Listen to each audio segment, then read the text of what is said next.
Okay, I've gone ahead and moved these markers up or all the way to the back in the about the same space, just move them back a couple inches so they're on this last row we're going to start working in. Okay, so we're going to join here just like we did last time. You can either join with a new slip knot the way we said originally, or you can join by just bending the yarn strands over the hook and pulling them through like so.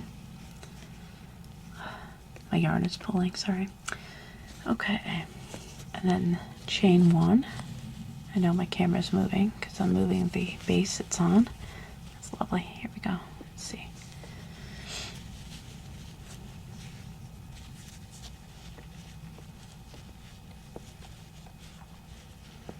Okay, I'm going to go ahead and single crochet here.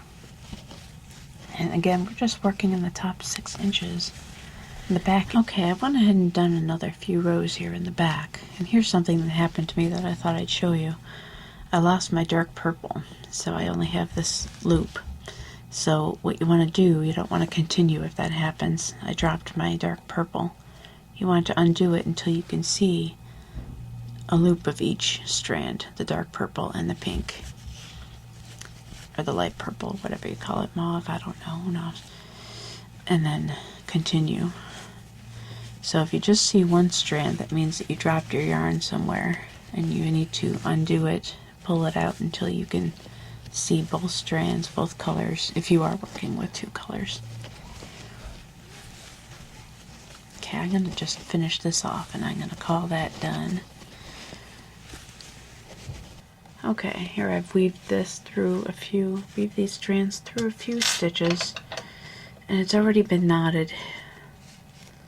So give a cut as close to the loops as you can without actually cutting them, and then give a little tug.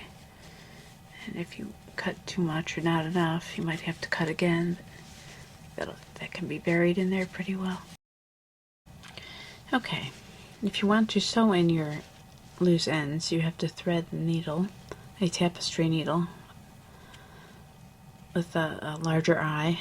It wasn't large enough for me, apparently. I still have some frayed ends, but that's okay.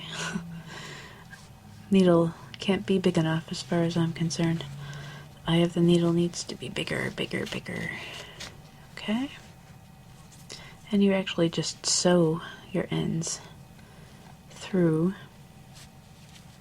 the stitches. My hand's blocking. Give it a little pull. Okay, a big pull. There we go. I don't want to totally come off of there yet. Just be careful when you're doing that, when you're sewing. You don't pull too hard that you have to put the yarn through again. These are stuck. There we go. Once you have it through a few stitches, it's not, you've knotted it already, you've sewn it, it's not going anywhere. Okay, I've gone ahead and I've cut and woven all of my ends in. I'm going to turn this right side out. This is still inside out, so I'm turning it right side out. Okay, and this is what you have. I have a couple more ends I can cut, but this is the back. This is the front. It's a stray piece. This is the neck strap. This is the underbelly. Okay, and again, measure your dogs, and you're going to need to measure under the belly, around for the strap. Measure how long from this area to this area, from the back of the neck to the about the mid rear end. It doesn't have to be all the way. And again, you want this around the middle of the belly so it doesn't get wet on. And then again, here's your strap. So make sure that you do a long enough strap that you can attach and still have room here.